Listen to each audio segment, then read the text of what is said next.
Right. Good morning, everyone. Thank you, or good afternoon now that it's 12:01. Thank you so much for joining us today from wherever you're coming from across New York. We are really excited to have all of you here with us today and to have our wonderful speaker with us here today to talk a little bit about play in early childhood and the impact that managing play can have on children with disability and on exclusion. So thank you for being here with us. I'm very excited to introduce our speaker today. Megan Peterson is an early childhood special education consultant, researcher, and PhD student in teaching and curriculum at the University of Rochester. With over 15 years of experience in early childhood education, she specializes in supporting children with disabilities and preventing exclusionary practices, particularly suspension, expulsion, and the quiet removal of children from meaningful learning experiences.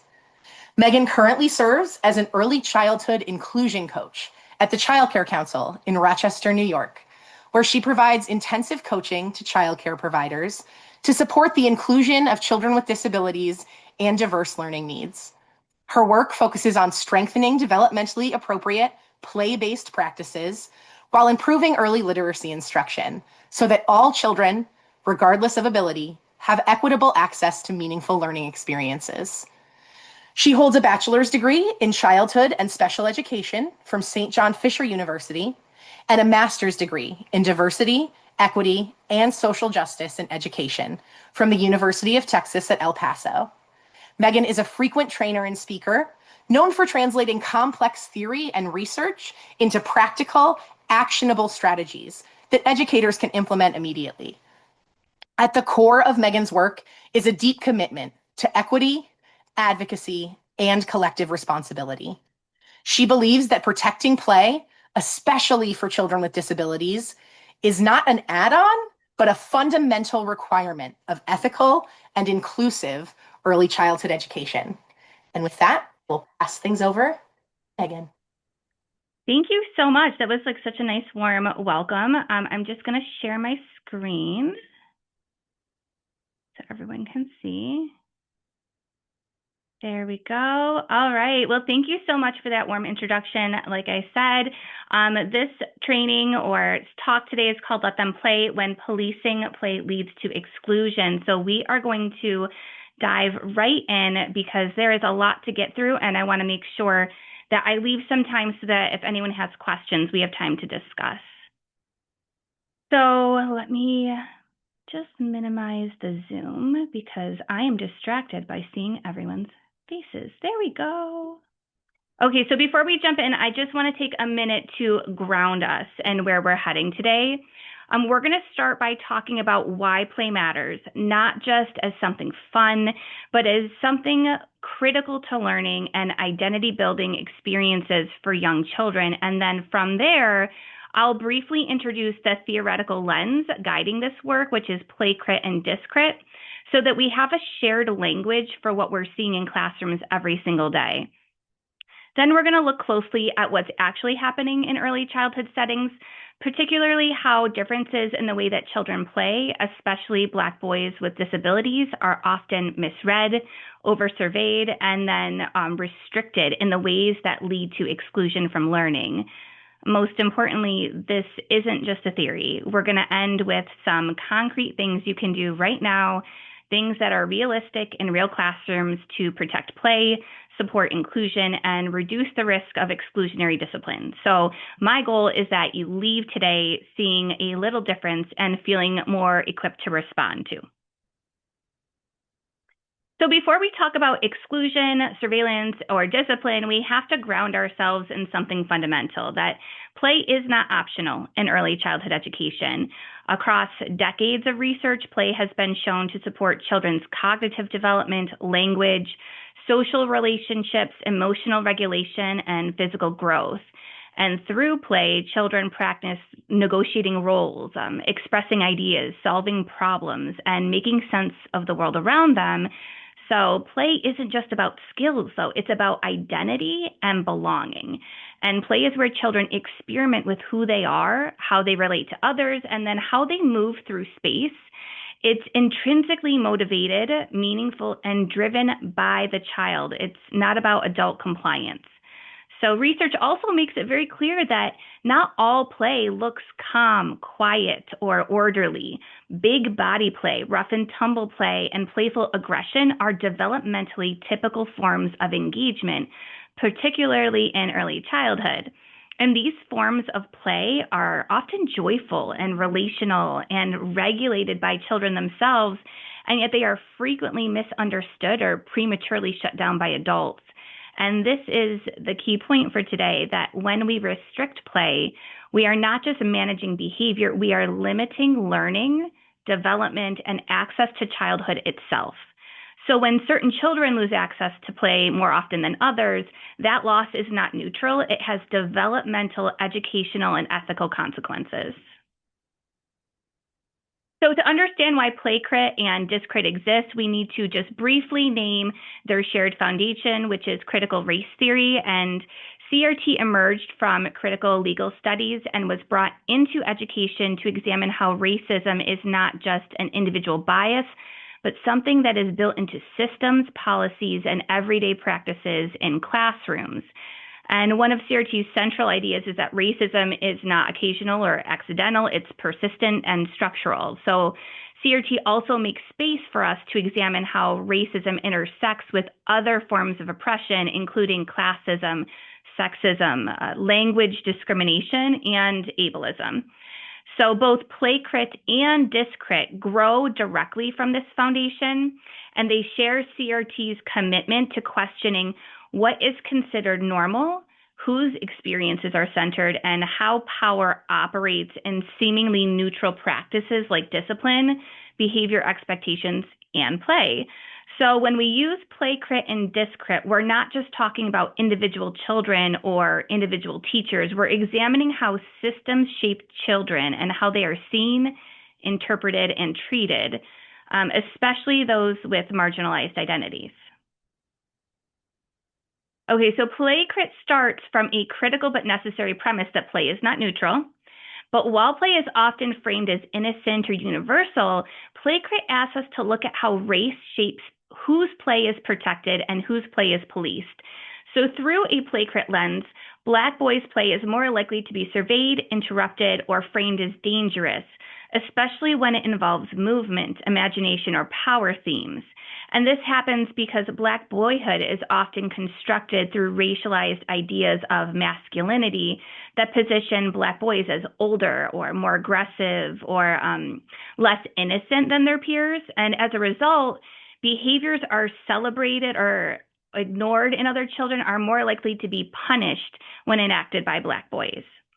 PlayCrit also introduces the idea of play rights, the right to engage in imaginative, identity-affirming play, and when play is restricted or removed, it's not just a momentary consequence. It's a denial of children's right to learn, belong, and develop through play.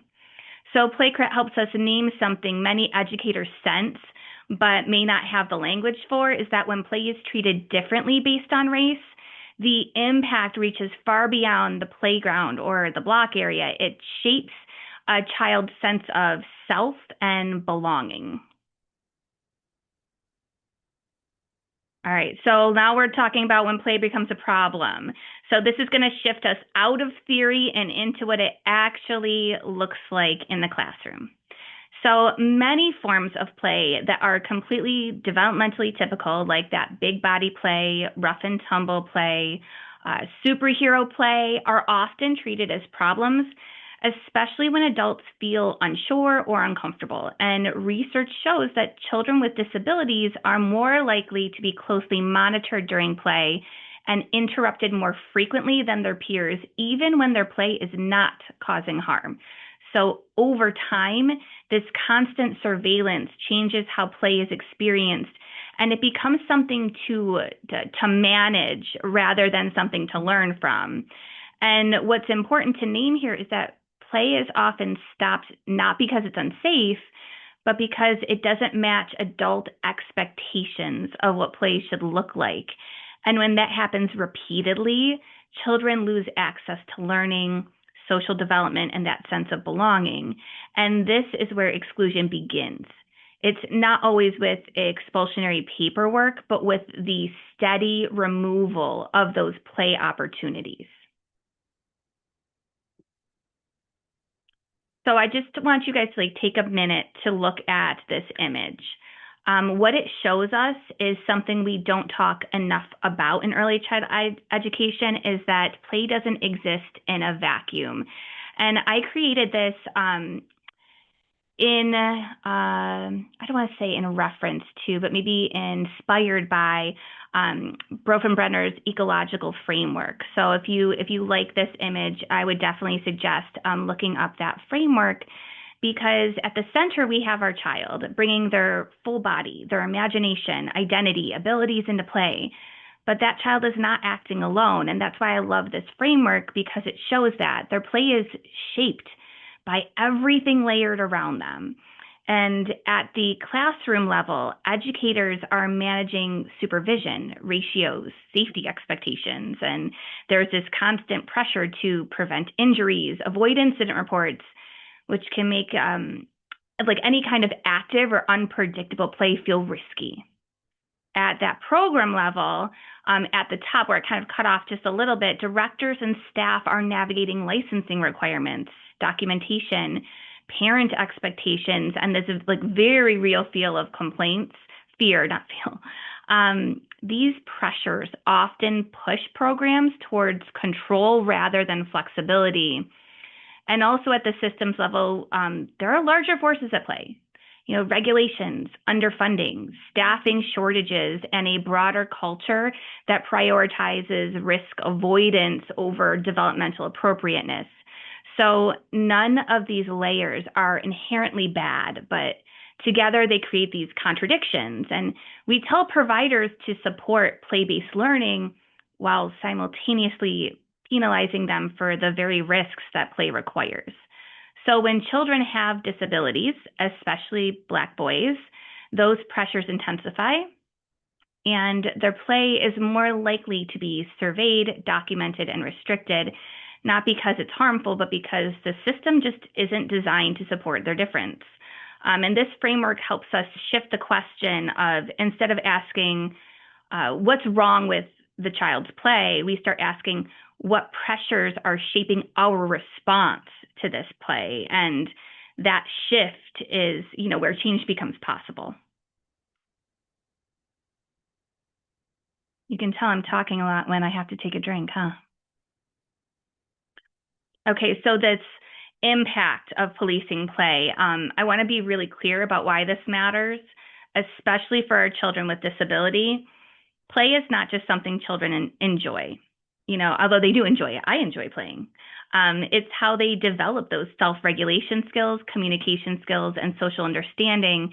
And when children's play is repeatedly interrupted or restricted, those developmental processes are disrupted. And for children with disabilities, this interruption happens more often. So disability-related play differences like repetitive play, big body movement, sensory seeking, or non-traditional pretend play are more likely to be labeled as problematic rather than developmental. And that leads to an increase in surveillance and heightened adult control, which all that contributes to stress and anxiety and this disengagement from learning. Play is also where children build their identity. And I know I've mentioned that several times already, but I really want this to hit home. It's where they test their agency, creativity, power, belonging. And when children are consistently removed from play, they receive an implicit message about who they're allowed to be in learning spaces and who they're not. So over time, this pattern escalates. And research shows us that children with disabilities, particularly those whose behaviors are misunderstood, are at a significantly higher risk for suspensions and expulsions in early childhood settings. And I know many of you have watched the previous Learning Cafés where we've talked about that preschool to prison pipeline, and PlayCrit and suspending from play is part of that pipeline. So when we talk about policing play, we're not just talking about isolated moments. We're talking about developmental harm that compounds over time. So often long before children even reach elementary school.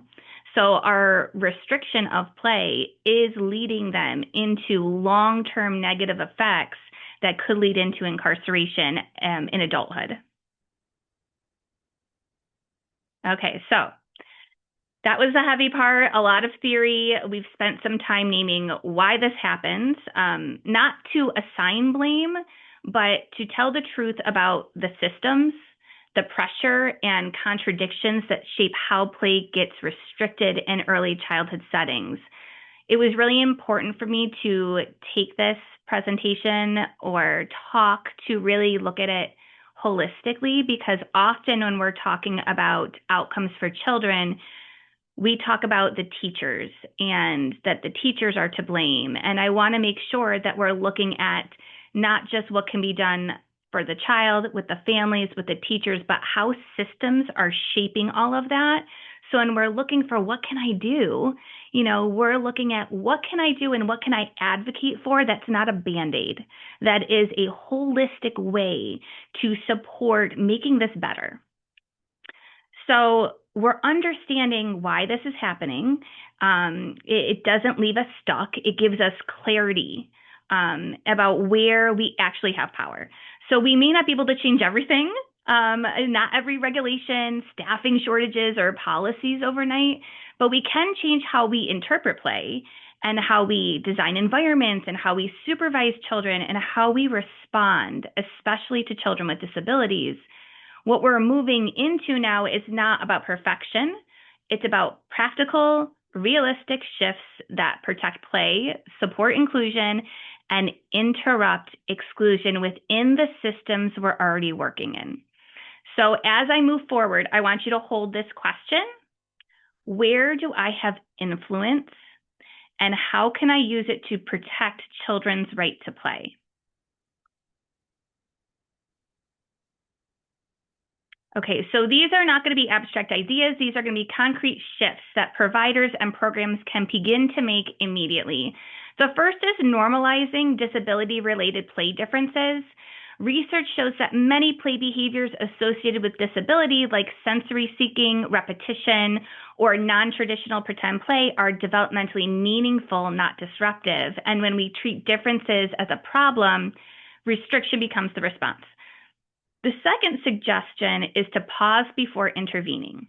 Adult discomfort often drives intervention more than actual safety concerns. Asking whether a situation is truly unsafe or simply just unfamiliar can prevent that unnecessary play disruption. And third, we're going to recommend planning for developmentally appropriate risk. Play always involves some risk, and research on rough and tumble and big body play shows that children learn regulation and social negotiation through managed risk, not through the elimination of it. We also recommend redefining success. Success in early childhood should be measured by participation and engagement, not quiet bodies or perfect compliance. So when success is defined too narrowly, children with disabilities are disproportionately excluded, and shifting from managing behavior to supporting development changes, the entire tone of the classroom interactions changes. And when our goal is development, our responses become more flexible and inclusive and child-centered, which is the goal. So together, these shifts, especially in the way that we view it, change how we see play, and that inherently is going to change how we respond to it. So I would say the first thing we need to do is have that paradigm shift, how we view play, how we view the world that we're living in. So if we want these ideas to matter, they have to live in our daily decisions, not just in theory.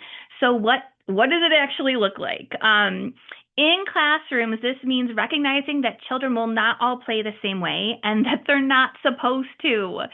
Some children repeat actions, some need movement, Some engage with materials in a way that looks different from our expectations. Instead of interrupting those differences, educators can observe first and ask to themselves, what is this child working on developmentally? Programs can support this by training staff to interpret behavior through that developmental lens rather than a compliance lens. And that means designing environments that include sensory materials, space for big body play, and opportunities for repetition, not as accommodations, but as standard practices. Because although these are imperative for our kids with disabilities, they benefit every child in the environment. And at the system level, licensors, regulators, and policymakers play a very critical role. When monitoring focuses only on order, uniformity, or quiet compliance, programs often feel pressured to restrict children. But when oversight looks for access, engagement, and support for diverse participation, programs are empowered to include rather than to exclude. And this is not about lowering expectations, it's about shifting what we define success as from controlling behavior to supporting development. Inclusion doesn't happen because individual teachers try harder. It happens when classrooms, programs, and systems are aligned to respond to children as developing humans, not as problems to manage.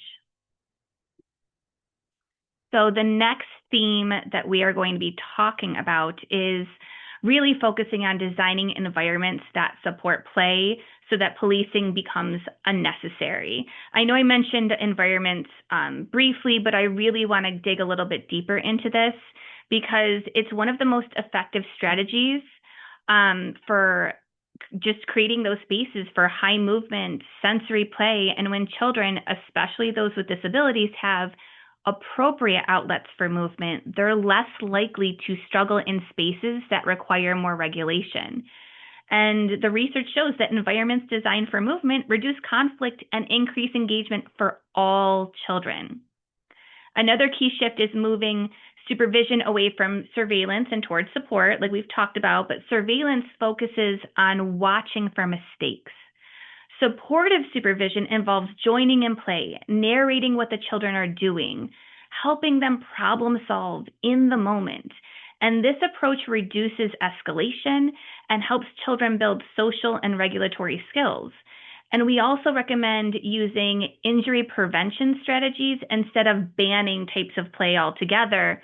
And that might mean adjusting our materials or spacing out children a little bit more or setting very clear boundaries or teaching safety skills, rather than just eliminating no big body play, no imaginative play completely. Research on that rough and tumble play shows that by banning it, it often increases the risk rather than reducing it.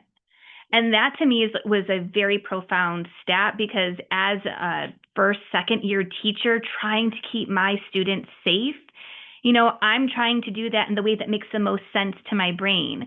But when we look at the research and I'm saying, okay, I'm going to ban it so they don't get hurt, but knowing that that has the opposite effect, that changes the way that I'm going to start teaching and the way I'm engaging with my children. Yes, my students are my children. Training staff is the next part, and we need to train them on developmentally appropriate risk. And that's a huge critical piece because many educators have not been given permission or tools to support risky play, but safely. So when staff understand what appropriate risk looks like, they feel more confident to support play and instead of stopping it, and they have this expanded capacity.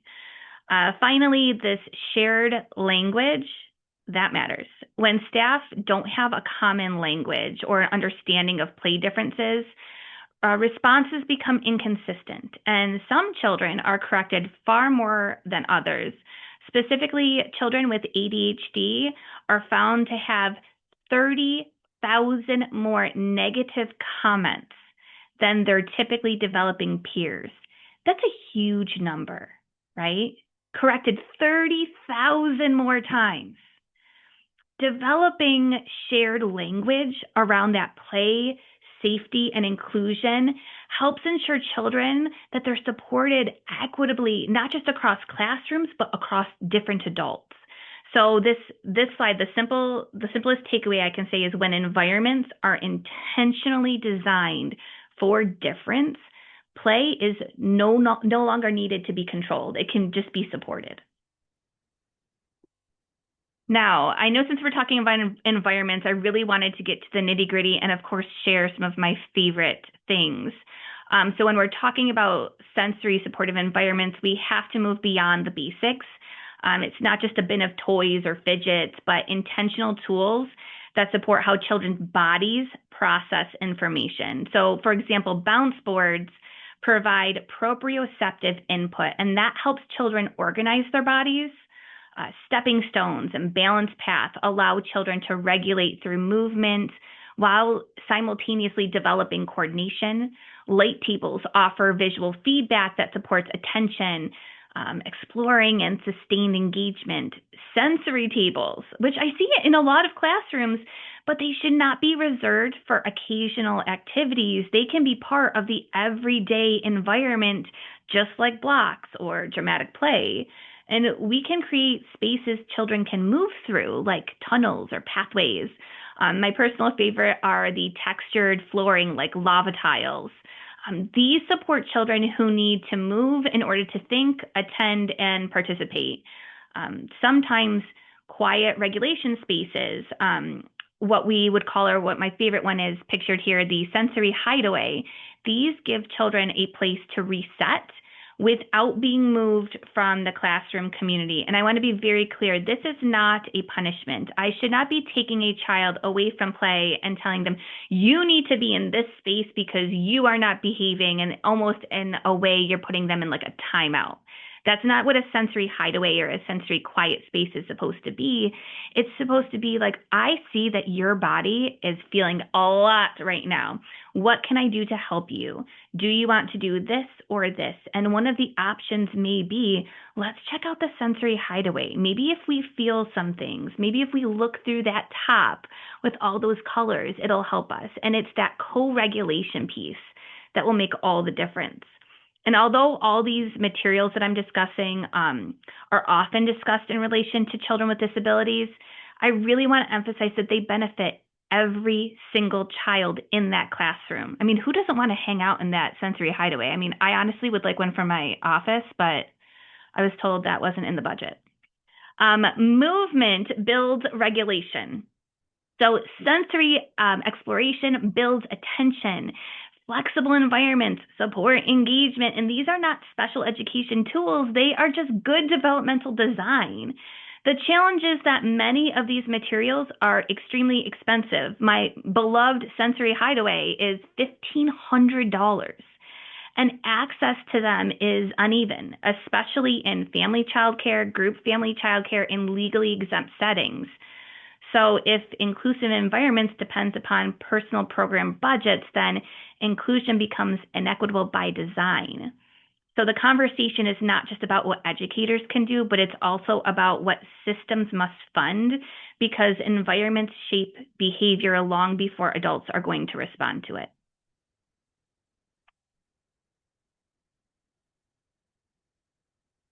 Okay, this next theme is about noticing patterns that often just go unnamed. One of the most important and uncomfortable questions we can ask is, who is being watched most closely? And the research consistently shows that some children, particularly those with disabilities and children of color, experience this heightened surveillance in early childhood settings, and that surveillance changes how their play is interpreted and interrupted. So we recommend examining supervision patterns, not to assign blame. I want to make that very clear, but to surface these inequities. You don't know what you don't know. So when certain children are corrected more often or removed from play more frequently, exclusion begins long before any formal discipline decision is made. So naming those biases is very critical, because biases don't require bad intentions. It's shaped by systems, stress, cultural narratives about behavior, safety, and control. So when biases go unexamined, it shows up in who is redirected or documented or labeled as challenging or the bad kid. And another key recommendation is to track these patterns, not just incidences. A single injury report or challenging moment doesn't tell the full story, but repeated removal from play, shortened playtime, or consistent or constant redirection can be early indicators of what I would call a soft expulsion. It's not necessarily I'm kicking you out of play, but I'm making it impossible for you to actually play because of the other restrictions I'm putting on you. Using data, even informal, short data, helps make these patterns visible. When we can see who is losing access to play, we can intervene earlier and more effectively. And as an educator, I can reflect on my own practices and I can say, I need to make that more visible and I need to change the way I'm doing that. But once again, you don't know what you don't know. Ultimately, this theme is going to ask us to shift accountability. Instead of asking children to adapt to systems that aren't designed for them, we're going to ask systems to respond more equitably, and that shift is going to be essential to preventing exclusion as a whole. So if we want to notice more patterns, we need tools, not just awareness, because in busy classrooms, inequities are rarely visible unless we make them visible on purpose. So there are several concrete strategies that teachers and providers can begin using immediately. One simple tool, we might just call it like the who gets interrupted tracker. During free play for just once a week or for all week, educators can just jot down little quick tallies. Who was redirected? Who was helped back into play? Whose play was interrupted? And this does not require long notes or a formal assessment. It's just, the purpose is not to judge.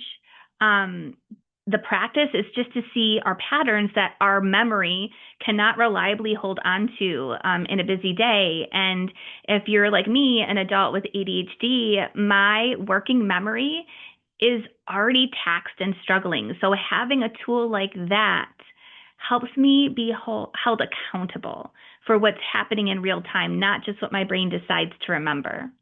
Another strategy is intentional supervision rotation. So rather than adults consistently positioning themselves near the same children or in the same areas, staff can rotate the spaces that they support, and programs can then observe whether children's engagement changes when adult proximity changes. Sometimes behavior shifts not because the child changed, but because the adult's attention did. We can also reframe the documentation practices. Before writing a behavior note, educators might pause and ask, what developmental skill might this child be working on? This single question shifts documentation from a deficit lens towards interpretation and support. So that is one of my big goals. And at the end of the day, teams can engage, just briefly, 60 seconds of reflection by asking who struggled to access play today? What in the environment may have contributed to that? What was one thing I can adjust for tomorrow? Small, consistent reflections can prevent that long-term exclusionary patterns. Now, program leaders can support this by reviewing incident logs monthly for patterns rather than just isolated events. They might look at who receives frequent redirection or shortened days or repeated parent communication. But this also means that our role extends beyond the classroom and program walls. If we want conditions to change, we have to advocate for them. And that includes communicating directly to those who shape policies and funding, licensing leaders, agency representatives, legislators, and community decision makers about what programs actually need to do that works well. And we need to name the system barriers very clearly. Educators often do not have paid time for reflective supervision or team problem solving, or special needs consultation is not funded at the level that matches the demand. And many programs lack the financial resources to design inclusive, sensory supportive environments. And these are not an individual program failure, they're structural gaps. So advocacy can look like sharing data, inviting policymakers into programs, participating in public comment opportunities, and consistently communicating that inclusion, it requires time, training, and material investment. But when we elevate these needs collectively, we help move responsibility from individual educators to the systems that must support them as well. All right, so this theme is really about, just checking my time. I'm going to try and get through it, I promise, and not talk too fast. Is really about moving from restriction to support. So too often when a child struggles during play, the solution becomes removal, less playtime, fewer opportunities. So we recommend individualizing play supports so that children can stay engaged and play while receiving what they need to be successful. So proactive planning is key. And when we anticipate sensory needs, social challenges, or transitions that are likely to be difficult, we can adjust the environment or the support ahead of time rather than just reacting after the problem happens. This prevents escalation and reduces that need for intervention. We also recommend using strengths-based play goals. Instead of focusing on what the children can't do, we build from what they already do well and how they engage with materials or peers, movement, or imagination. And this approach affirms children's competence and supports development more effectively than from a deficit lens. And when we're working with specialists such as occupational therapists, CEITs, or special educators, the goal should be to expand play, not just narrow it. And DisCrit reminds us that that support should resist pathologizing difference, and instead of challenge systems to adapt to children and not the other way around. So the message simply is that children don't need less play because they have disabilities. They need more support and access to it. So what does this shift actually require in practice? It means we stop waiting for children to struggle and instead design supports ahead of time. And at the classroom level, educators can anticipate where challenges might happen and build supports into those moments. And this might look like placing sensory tools directly into play centers instead of using them only after a child is removed or having a hard time. Planning for movement opportunities. Before longer group activities, I know I, as a teacher, always did gross motor or some large movement whenever I had a transition. You know, we're hopping like a bunny to the sink, or we're crawling like a bear, or we're doing something all day long. It's just integrated into everything that we're doing. The goal is to scaffold that participation instead of interrupting it. But specifically when working with specialists, the guiding question becomes, how do we expand access to this play experience, not how do we reduce it to make it easier to manage? And this means embedding those strategies into classroom routines, but also modeling supports within play and helping educators adapt environments so children remain part of the learning community rather than being pulled away from it. At the systems level, this shift requires structural support. So educators, they need time to plan proactively, not just react in the moment. And programs need access to inclusion, consultation, and coaching. So policies must follow flexibility and align with participation-based outcomes rather than focusing only on compliance. Without these supports, even well-intentioned educators are pushed back towards reactive responses. So support is not something we add after the difficulty, it's something we design right from the start. Okay, so this theme is about naming something that many educators feel, but they rarely say out loud. Individual providers cannot solve systemic contradictions on their own. One of the most impactful changes programs can make is removing play restriction as a default behavior response in policy. When play is taken away repeatedly, exclusion begins long before any formal discipline. But we also recommend advocating for clear, developmentally appropriate interpretations of licensing and regulatory requirements. Many restrictions on play are not explicitly required by regulation, but they emerge from like this uncertainty or fear of or inconsistent interpretation. So the clarity reduces the fear-based decision making. And staffing matters deeply here because inclusive play requires adequate adult support. And when staffing is insufficient, risk tolerance drops. Surveillance increase and play becomes harder to sustain, especially for children with disabilities. So advocating for staff supports, it's not a luxury. It's an inclusion strategy. And we recommend explicitly naming these system-level contradictions because programs are often told to support play-based learning while being penalized for risk, injury, and non-compliance. So naming these contradictions helps teams shift from self-blame to collective problem solving. So just the key takeaway is protecting play is not just a classroom issue, it's a leadership and it's a systems responsibility. So in many programs, educators are working so hard to support that play-based learning. One programmatic or pragmatic step programs can take is to distinguish between challenges that can be addressed at the classroom level and those that are required by system level support. So one thing that we can ask in teams is this something that we can solve through practice, or does it require structural change, like even at their team meetings within their programs? And this can help educators from feeling responsible for problems they can't control, at least not on their own. And one of the most impactful internal changes programs can make is removing play restriction as a default. Even these small shifts in written behavior procedures can change how adults respond in the moment. We also recommend talking to your licensors, seeking clarity around those regulations. Many limitations placed on play are not explicitly required, but they emerge from that uncertainty. So getting that clarification when you're making your policies is going to be huge.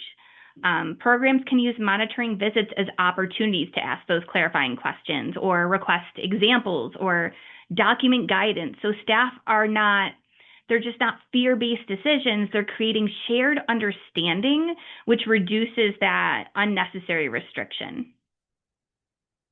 Another practical step is explicitly naming those tensions when they arise between expectations. So teams might ask, where do we feel pulled between encouraging play and preventing risk, between supporting individual needs and maintaining routines? Writing these down allows programs to move from silent frustration to collective problem solving as well. And programs can begin gathering simple information about when and why play is interrupted. This kind of documentation can then be shared with technical assistance providers, infant, toddler specialists, licensors, policymakers to illustrate what support is actually needed on the ground level. So protecting play, once again, is not just a classroom responsibility. It requires leadership decisions, clear guidance, and systems that align expectations with the realities of early childhood. All right, guys, we're almost there. I almost made it so that we can get some questions in. So this is the final theme that we're going to do, and this is where our families come in. Families are often powerful partners in this process, and when families understand that play is how children learn and regulate and develop social skills, they're more likely to support those inclusive play practices at home, even when play looks loud and messy and physical. So we recommend preparing families ahead of time for big body play, imaginative play. Many play restrictions don't begin in the classroom, but are that response to fear or misunderstanding, the fear of getting that call home from your provider that they're not playing as expected and now they're suspended. So that proactive communication helps prevent that compliance-driven decisions that disproportionately impact the kiddos. So partnering with families of children with disabilities is especially important because families hold very deep knowledge about how their children play, regulate, and connect. So DisCrit also reminds us that honoring this experience resists deficit narratives and builds more equitable support systems. Ultimately, protecting play is about more than just that classroom practice. It's about justice. And I just want to name this very clearly that, protecting play, especially for children with disabilities, is an act of resistance. And for any of you like me who are trying to find those little micro resistance moments, this is one way that we can start. I think I've covered most of this. So we'll skip over that one, but it's a pretty image, right? I will do a little caveat. I did use AI to generate these images. I'm pretty transparent about what AI did and what did not, but I wanted to make sure that you had something pretty to look at because I hate looking at presentations that are just words. So there's my accommodation. I did send the link to this presentation. So if you would like to look at the references and the research that I've referenced throughout, you are more than welcome to. And we now have, 14 minutes to discuss any questions. And I also did add my email at the bottom in case you did want to reach out to me, and my TikTok handle in case you want to follow any of my little tips on there as well. So thank you so much. Thank you so much, Megan, and thank you, our audience. If you have additional questions you'd like to ask, feel free to put them in the chat or the Q&A, and I'm going to jump into a few questions for you. So our first question is, do you know if there is any data or information on the impact or the policing of play for children based on whether or not their disability is visible or invisible? Yeah, so I have done quite a bit of research in this area. At one point, I was thinking about doing my dissertation on this, and I will tell you there is currently no research about the invisibility or visibility of a disability, specifically with play. What I can tell you is that children with ADHD are I believe it's 3.3 times more likely to be suspended or expelled than their typically developing peers. And it was noted that part of that was because it seems like a more invisible disability, and teachers' perceptions of what children with ADHD should be able to do didn't seem to be in line with their developmental processes, and that many teachers and providers were unaware that children with disabilities have a delay in executive functioning, which happens in your prefrontal cortex, that part of your brain right behind your forehead. And if you think about a 1 to 3 year delay in executive functioning, that's,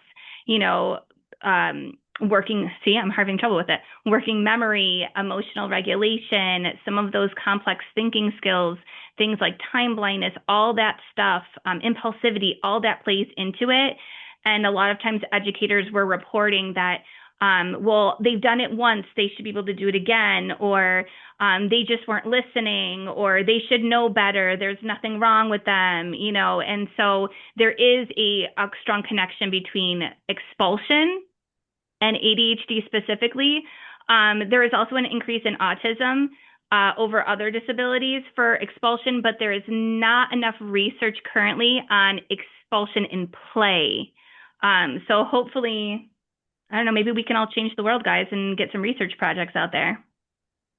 We can only hope that would be wonderful. Thank you, Megan. I see another question. What is your sort of perspective, or what maybe talking points would you give someone who wanted to advocate with a center who is policing play that makes adults uncomfortable? So things like not letting kids play bad guys, not letting kids pretend that a block is a weapon. How do you sort of address that and engage in conversation with that perspective? I think in any conversation that I may anticipate may be uncomfortable, and that could be an uncomfortable situation, I want to enter it with curiosity, So I may be like, I see that this is your policies, and can you just tell me more about what led to those decisions? Because I'm sure a lot of providers have very good reasons. Like, we got a violation because a kid got hurt, or, X, Y, and Z, we had a lot of parent complaints. So I would want to be curious first. And out of that curiosity and what they give to you in response, that data that they're giving you, you can then say, okay, well, I would love to have a further conversation about this. This is what we're learning and seeing that is research based. Would you be open to a bigger conversation about this policy and what we might be able to learn from each other? I think the partnering in any conversation we're having, whether it's with licensors, families, providers, directors, it's instead of attacking, we do have to come at that place of curiosity, and let me hear your Mm. perspective because everyone's knowledge is valuable. Wonderful. Thank you. That's a wonderful strategy. Thank you for sharing that with us. And so sort of in a similar vein as to what you were talking about, how do you sort of reconcile or make work these wonderful suggestions in an environment where licensing or other regulatory things may come into whether real or perceived conflict with those things?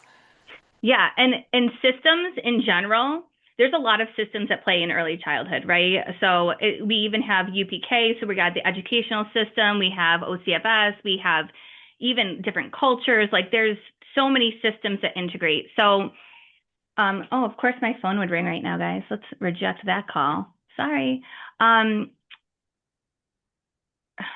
Now it threw me off. Will you repeat the question one more time? Yes, I was just asking about sort of the interplay or how you reconcile these great suggestions and Mm. encouraging this play with regulation and bodies that may not necessarily see that value. Yeah, I mean, I think there's a couple things we can do. My hope is that we are increasing the awareness and the knowledge base of all the stakeholders, right? That has to happen for the shift in the lens of what play looks like. And then I think simultaneously with that is making sure that we are having those conversations and having the conversations between licensors and daycare or childcare like owners, directors, even teachers, and once again, not coming at it at that combative, like I know this is right and you're wrong, but it's the how can we work together towards the same goal? Because what it comes down to is all of these systems, I truly believe, have the best of intentions. We all want children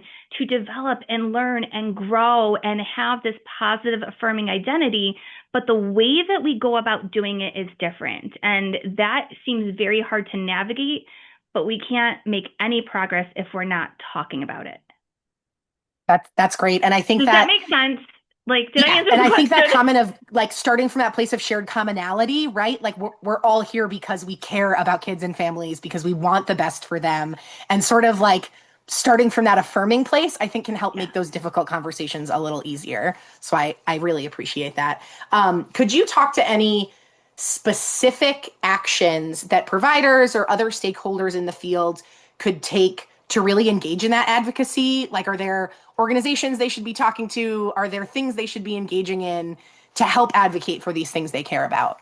Yeah, that is great. I mean, there's different levels of advocacy that we can engage in, right? So we could go really small, like we just talked about, talking with licensors and providers, but also talking with your local representatives, and being able to write those emails, make those phone calls.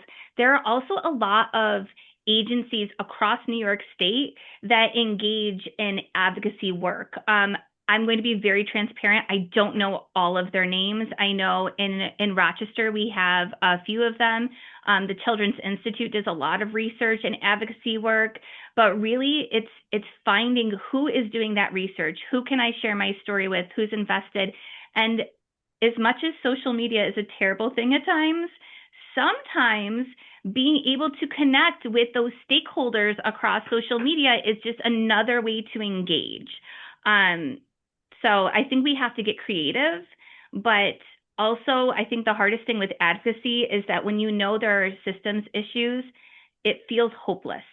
And that hopelessness that we feel that nothing is ever going to change and this is never going to get better almost makes us frozen in time.